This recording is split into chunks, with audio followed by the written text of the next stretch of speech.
વડોદરા પ્રયાગરાજ જવા પ્રથમ વોલ્વો રવાના થઈ છે ત્યારે સેન્ટ્રલ એસટી ડેપો ખાતેથી વોલ્વો રવાના થઈ કુંભ મેળા જવા પ્રથમ બસમાં 39 શ્રદ્ધાળુઓ થયા રવાના। બેંગલુરુ, મુંબઈ, અમદાવાદ, વડોદરાના શ્રદ્ધાળુઓ રવાના થયા। વોલ્વો બસમાં શ્રદ્ધાળુઓ માટે તમામ સુવિધાઓ શહેર પ્રમુખ વિજય શાહે ફ્લેગ ઓફ કરી બસને રવાના કરી।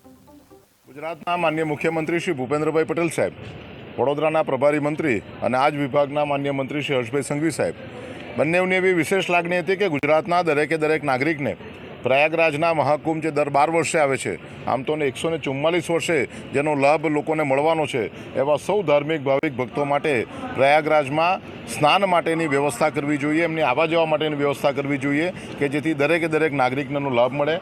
અમદાવાદ ખાતેથી એની શરૂઆત કરવામાં આવી। અમદાવાદ ખાતેથી 2 બસ, સુરત ખાતેથી 2 બસ, વડોદરા અને રાજકોટ ખાતેથી એક બસ, એ રીતનું એક સુંદર મજાનું આયોજન એમના માધ્યમથી કર્યું છે। ત્યારે આજે 4મી તારીખે પ્રથમ વખત વડોદરા એસટી કોર્પોરેશનના માધ્યમથી, ગુજરાત સ્ટેટ રોડ ટ્રાન્સપોર્ટ કોર્પોરેશનના માધ્યમથી વડોદરા ખાતેથી સવારના 6 કલાકે આ બસને પ્રસ્થાન કરવાનો અમને લાભ મળ્યો છે। ગુજરાતના માન્ય મુખ્યમંત્રી શ્રી ભૂપેન્દ્રભાઈ પટેલ સાહેબ, વડોદરાના પ્રભારી મંત્રી